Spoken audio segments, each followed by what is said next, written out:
ಹಾಗಾದ್ರೆ ನಾವು ಅಣ್ಣಪ್ಪ ಮಂಜುನಾಥನನ್ನು ನಂಬಬೇಕಾ? ಒಂದು ವೇಳೆ ನ್ಯಾಯ ಸಿಗದಿದ್ದರೆ, ಒಂದು ವೇಳೆ ಧರ್ಮಸ್ಥಳದಲ್ಲಿ ಸೌಜನ್ಯಳಿಗೆ ನ್ಯಾಯ ಸಿಗದಿದ್ದರೆ ನಾನು ದೇವರ ಮೇಲೆ ಚಾಲೆಂಜ್ ಮಾಡಿದ್ದು, ಅಂತ ದೇವಸ್ಥಾನಗಳನ್ನು JCB ತಂದು ಕೆಡವಿ ಬಿಡುವುದು ಒಳ್ಳೇದಲ್ವಾ? JCB ತಂದು ಕೆಡವಿ ಬಿಡುವುದು ಒಳ್ಳೇದಲ್ವಾ? ಈ ಸೌಜನ್ಯ ವಿಷಯದಲ್ಲಿ ಸೌಜನ್ಯ ಅವ್ರಿಗೆ ಏನಾದರೂ ನ್ಯಾಯ ಸಿಕ್ಕಿಲ್ಲ ಅಂದರೆ ಆ ಒಂದು ಜಾಗದಲ್ಲಿರ್ತಕ್ಕಂಥ ದೇವಾಲಯಗಳನ್ನು JCBಯಿಂದ ಅಳಿಸಲಾಗುತ್ತೆ, ಗುದ್ದಿ ಕೆಡವಲಾಗುತ್ತೆ.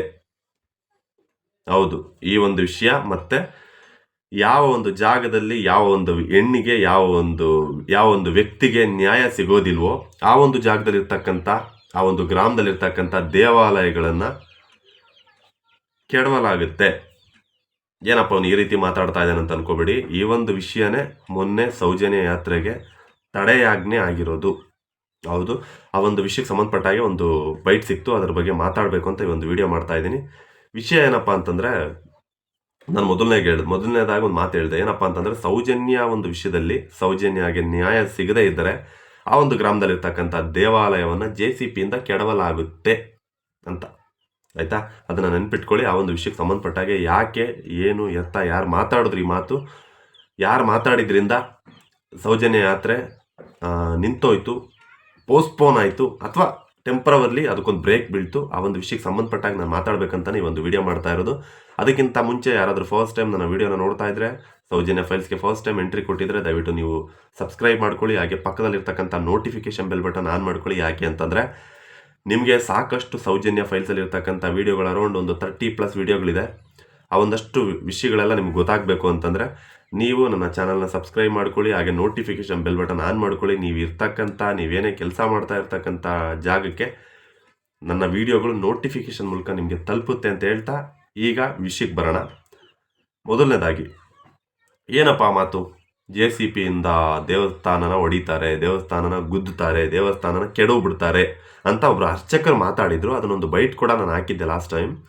ಈಗ ಆ ಬೈಟ್ ಮತ್ತು ಈಗ ಈ ಒಂದು ವಿಷಯಕ್ಕೆ ಆ ಬೈಟ್ಗೆ ಕಾರಣಕರ್ತರಾದವರು ಯಾರು, ಈ 2 ಬೈಟ್ಗಳ ಮೂಲಕ ಈ ಒಂದು ವಿಡಿಯೋನ ಎಂಡ್ ಮಾಡ್ತೀನಿ. ವಿಷಯ ಏನಪ್ಪ ಅಂತಂದರೆ, ಸೌಜನ್ಯ ಯಾತ್ರೆ ನಡೆಯಲಾಗುತ್ತೆ ಅಂತ ಅನೌನ್ಸ್ ಆಗಿತ್ತು. ಯಾವಾಗ? ಏಪ್ರಿಲ್ 6ನೇ ತಾರೀಕು.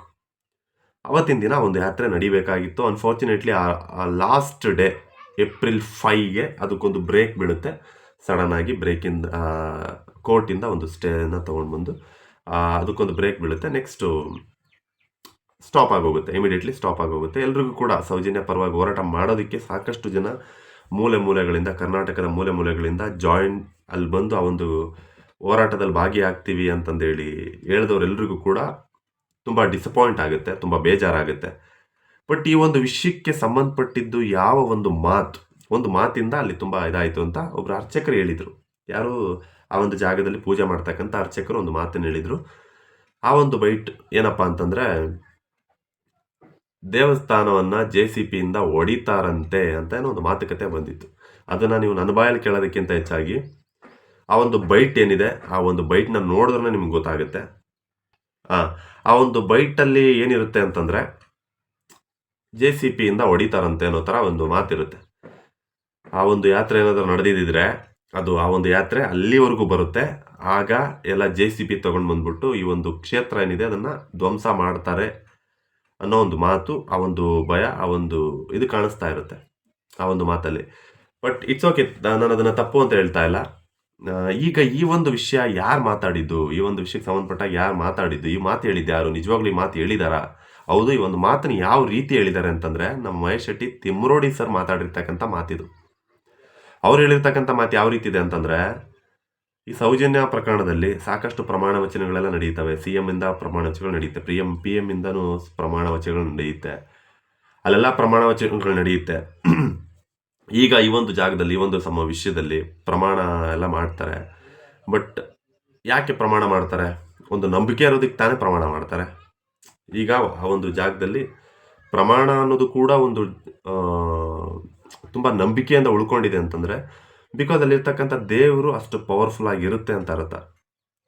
ಸೊ ಹಾಗಾಗಿ ಅಷ್ಟೊಂದು ಪವರ್ಫುಲ್ ಆಗಿರ್ತಕ್ಕಂಥ ದೇವರು ಆ ಒಂದು ಪ್ರಮಾಣ ಆ ಒಂದು ದೇವ್ರ ಮುಂದೆ ನಡೆಯುತ್ತೆ ಅಂದಮೇಲೆ, ಸೊ ಆ ಒಂದು ಪ್ರಮಾಣ ನಡೆದ್ರೂ ಕೂಡ ಆ ಒಂದು ದೇವರ ಒಂದು ಸನ್ನಿಧಿಲಿ ಇರ್ತಕ್ಕಂಥ ಆ ಮಗುಗೆ ಅನ್ಯಾಯ ಆಗಿದ್ರು, ಅದೇನಾದರೂ ನ್ಯಾಯ ಸಿಕ್ಕಿಲ್ಲ ಅಂತಂದರೆ, ಆ ಒಂದು ಜಾಗದಲ್ಲಿ ಆ ಒಂದು ಜಾಗಕ್ಕೆ, ಆ ಒಂದು ಭಾಗಕ್ಕೆ ಸಂಬಂಧಪಟ್ಟಂಥ ಒಂದು ಹೆಣ್ಣು ಮಗುಗೆ ನ್ಯಾಯ ಸಿಕ್ಕಿಲ್ಲ ಅಂತಂದರೆ, ಮಹೇಶ್ ಶೆಟ್ಟಿ ತಿಮ್ಮರೋಡಿ ಸರ್ ಹೇಳೋವಂಥ ಮಾತು, ನಾವು JCBನ ತಗೊಂಡೋಗಿ ದೇವರಿಗೆ ಚಾಲೆಂಜ್ ಮಾಡಿ ಹೇಳ್ತಾ ಇದ್ದೀನಿ, JCBನ ತಗೊಂಡೋಗಿ ದೇವಾಲಯವನ್ನು ಕೆಡವಬೇಕಾಗುತ್ತೆ, ಕೆಡವೋದು ಒಳ್ಳೇದೇನೋ ಅನ್ನೋ ಥರ ಮಾತಾಡ್ತಾರೆ. ಬಿಕಾಸ್ ಅವರು ಮಾಡ್ತೀನಿ ಅಂತ ಹೇಳಿಲ್ಲ, ಮಾಡ್ಬೋದೇನೋ, ಮಾಡೋದು ಬೆಟ್ರೇನೋ ಅನ್ನೋ ಥರ ಮಾತಾಡಿರ್ತಾರೆ. ಸೊ ಆ ಒಂದು ಬೈಟ್ ಕೂಡ ಇದೆ, ನಾನು ಅದನ್ನು ಹಾಕ್ತೀನಿ.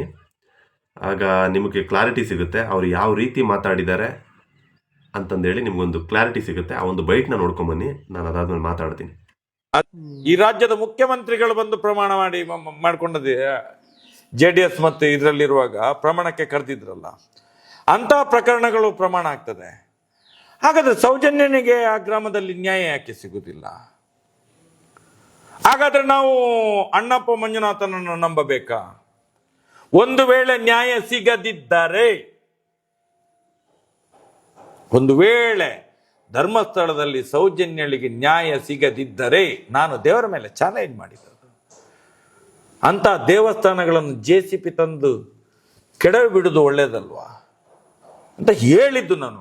ಅದನ್ನು ಅವನು ದೇವಸ್ಥಾನ ಹೊಡಿತಾನೆ, JCB ತಂದು ಹೊಡಿತಾನೆ. ಇದಕ್ಕೆ ಏನು ಅರ್ಥ ಇದೆ ಇದಕ್ಕೆ? ನೆಪಗಳಷ್ಟೇ. ನಾನು ಹೇಳೋದು, ಅತ್ಯಾಚಾರಿಗಳೇ ಹುಟ್ಟಿದ ಮಕ್ಕಳೇ ಅದನ್ನು ಪೂರ್ತಿ ಹಾಕಿ ಅಲ್ವಾ? ಅಂತ ವಿಡಿಯೋಗಳನ್ನು ಸುರುವಿನಿಂದ ಕಡೆ ತನಕ ಹಾಕಿ, ಸುರುವಿನಿಂದ ಕಡೆ ತನಕ ಹಾಕಿ ಜನಗಳು ತೀರ್ಮಾನ ಮಾಡ್ಲಿಯಪ್ಪ. ನಾವ್ ಹೇಳ್ತೇವಲ್ಲ, ಅಣ್ಣಪ್ಪ ಮಂಜುನಾಥ ಯಾರು? ನಾನು ಅಣ್ಣಪ್ಪ, ನೀವು ಮಂಜುನಾಥ, ನಾನು ಅಣ್ಣಪ್ಪ. ಎಲ್ಲರ ಆತ್ಮದಲ್ಲಿ ದೇವರಿದ್ದಾನೆ. ಹಾಗಾಗಿ ದೇವರನ್ನು ಪ್ರಶ್ನೆ ಮಾಡ್ಲಿಕ್ಕಿಲ್ವಾ? ದೇವರಿಗೆ ಪ್ರಶ್ನೆ ಕೇಳಿದ್ದು ನಾನು, ನೀನ್ ಇಲ್ಲ ಅಂತ ಹೇಳಿದ್ರೆ ನ್ಯಾಯವೇ ಇಲ್ಲ. ಸೌಜನ್ಯ ನೋಡಿದ್ರಲ್ಲ, ಆ ಒಂದು ಬೈಟಲ್ಲಿ ನಾನು ಹೇಳಿದ್ನಲ್ಲ, ಆ ರೀತಿ ಇದೆ. ಸೊ ಈ ಥರದೊಂದು ಮಾತು, ಈ ಒಂದು ಮಾತು ಅವತ್ತಿನ ತಡೆಯಾಜ್ಞೆಗೆ ಕಾರಣ ಆಯಿತು ಅಂತ ಸ್ವಲ್ಪ ಜನರ ಮಾತು. ಈಗ ಈ ವಿಷಯವಾಗಿ ತುಂಬ ಬೇಜಾರಾಯಿತು ಅನ್ನೋದಕ್ಕಿಂತ ಹೆಚ್ಚಾಗಿ ಈ ವಿಷಯಕ್ಕೆ ಏನು ಮಾತಾಡ್ಬೇಕಂತ ನನಗೆ ಗೊತ್ತಾಗ್ತಾ ಇಲ್ಲ. ಯಾಕೆ ಅಂತಂದರೆ, ಅಲ್ಲಿ ಇವಾಗ ನಾವು ಕೂಡ ಸಾಕಷ್ಟು ಸಲ ಮಾತಾಡ್ಬಿಟ್ಟಿರ್ತೀವಿ. ಏನಂತಂದರೆ, ನಾನು ಹೇಳಿದ್ದೇನಾದರೂ ಆಗಿಲ್ಲ ಅಂತಂದರೆ ನಾನು ಅದು ಮಾಡಿಬಿಡ್ತೀನಿ, ಇದು ಮಾಡಿಬಿಡ್ತೀನಿ ಅಂತ. ರೀ, ಫಸ್ಟ್ ಆಫ್ ಆಲ್ ಇವತ್ತಿನ ದಿನ ಒಬ್ಬ ರಾಜಕಾರಣಿ ಹೇಳೋವಂಥ ಮಾತುಗಳೇ ನಡೀತಾ ಇಲ್ಲ. ಗೆಲ್ಲೋವ್ರಿಗೂ ಒಂದು ಮಾತಾಡ್ತಾನೆ, ಗೆದ್ದ ಮೇಲೆ ಇನ್ನೊಂದು ಮಾತಾಡ್ತಾನೆ. ಗೆಲ್ಲೋವ್ರಿಗೂ ಪ್ರಮಾಣ ಮಾಡ್ತಾನೆ, ಗೆದ್ದ ಮೇಲೆ ಎಲ್ಲ ಬಚ್ಚಿಕೊಂಡು ಕೂತ್ಕೋತಾನೆ. ಉದಾಹರಣೆಗೆ ಇವಾಗ ನಡೀತಾ ಇರ್ತಕ್ಕಂಥದ್ದೇ ಸಾಕು, ಕಣ್ಣು ಮುಂದೆ ಎಷ್ಟೊಂದು ನಡೀತಾ ಇದೆ ನಮ್ಮ ಕರ್ನಾಟಕದಲ್ಲೇ. ಗೆಲ್ಲೋಕ್ಕಿಂತ ಮುಂಚೆ ಕೊಟ್ಟಂಥ ಆಶ್ವಾಸನೆಗಳು ಗೆದ್ದ ಮೇಲೆ ನಡೀತಾ ಇರ್ತಕ್ಕಂಥದ್ದು ಇವೆಲ್ಲ. ಸೊ ಆ ರೀತಿ ಇದ್ದಾಗ ಮಾಡ್ತೀವಿ ಅಂದೋರ್ದೇ ಮಾಡೋದಕ್ಕೆ ಆಗದೆ ಇರತಕ್ಕಂಥದ್ದನ್ನು ನಾವು ಕಣ್ಮುಂದೆ ನೋಡ್ತಿರ್ಬೇಕಾದ್ರೆ, ಮಾಡೋದು ಒಳ್ಳೇದೇನೋ, ಮಾಡ್ಬೋದೇನೋ ಅಂತ ಒಂದು ಭವಿಷ್ಯದ ಒಂದು ಮಾತಾಡಿದಾಗ ಅದನ್ನು ಸೀರಿಯಸ್ ಆಗಿ ತಗೊಂಡು ಈ ಥರದೊಂದು ಯಾತ್ರೆಗೆ ತಡೆಯಾಜ್ಞೆ ಹಾಕಿ ತುಂಬ ಬೇಜಾರಾಯಿತು. ಬಿಕಾಸ್ ಅವರು ಕೂಡ, ಒಂದು ಕುಟುಂಬ ಕೂಡ ಒಂದೆರಡು ವಿಡಿಯೋಗಳಲ್ಲಿ, ಈಗ ಇನ್ಸೈಡ್ ಔಟ್ಸೈಡ್ ಏನಾದರೂ ಇರಲಿ, ಎನಿಥಿಂಗ್, ಬಟ್ ಒಂದು ವಿಡಿಯೋಗಳಲ್ಲಿ ಅವರು ಕೂಡ ಹೇಳಿದ್ದಾರೆ ಸೌಜನ್ಯಗೆ ನ್ಯಾಯ ಸಿಗಬೇಕು ಅಂತ.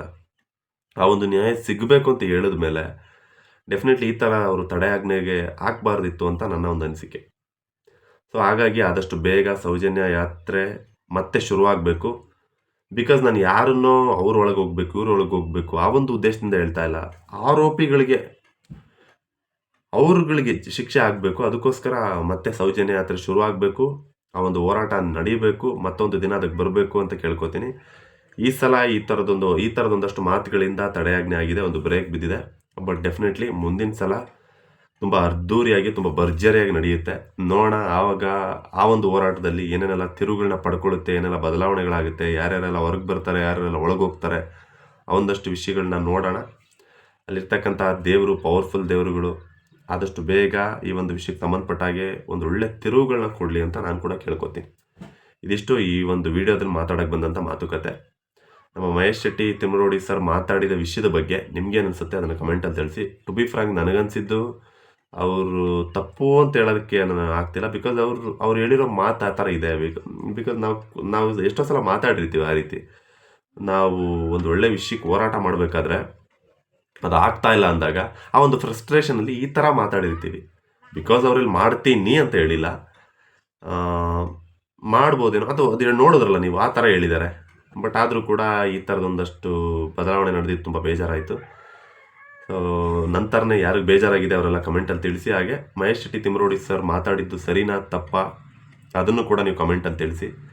ಅದಕ್ಕೆ ಅರ್ಚಕರು ಕೊಟ್ಟಂಥ ರಿಪ್ಲೈ ಏನಿತ್ತು, ಆಮೇಲೆ ಆ ಒಂದು ಸೌಜನ್ಯ ತಡೆಯಾಜ್ಞೆ ಬಗ್ಗೆ ನಿಮಗೆಲ್ಲ ಏನು ಅನಿಸುತ್ತೆ ಅದನ್ನು ಕಮೆಂಟಲ್ಲಿ ತಿಳಿಸಿ ಅಂತ ಹೇಳ್ತಾ ಈ ಒಂದು ವಿಡಿಯೋನಲ್ಲಿ ಮುಗಿಸ್ತಾ ಇದ್ದೀನಿ. ಮತ್ತೆ ಹೊಸ ವಿಷಯಗಳೇನಾದರೂ ಸೌಜನ್ಯ ಫೈಲ್ಸಲ್ಲಿ ಸಿಕ್ಕಿದ್ರೆ ನಾನು ತೊಗೊಂಡ್ಬರ್ತೀನಿ. ಅಲ್ಲಿವರೆಗೂ ನನ್ನ ಚಾನಲ್ನ ಯಾರಾದರೂ ಫಸ್ಟ್ ಟೈಮ್ ನೋಡ್ತಾ ಇದ್ದರೆ ಅವರೆಲ್ಲ ಸಬ್ಸ್ಕ್ರೈಬ್ ಮಾಡಿಕೊಂಡು ನೋಟಿಫಿಕೇಶನ್ ಬೆಲ್ ಬಟನ್ ಆನ್ ಮಾಡ್ಕೊಂಡು ಕಾಯ್ತಾ ಇರಿ. ಆದಷ್ಟು ಬೇಗ ಮತ್ತೆ ಬರ್ತೀನಿ. ಧನ್ಯವಾದಗಳು.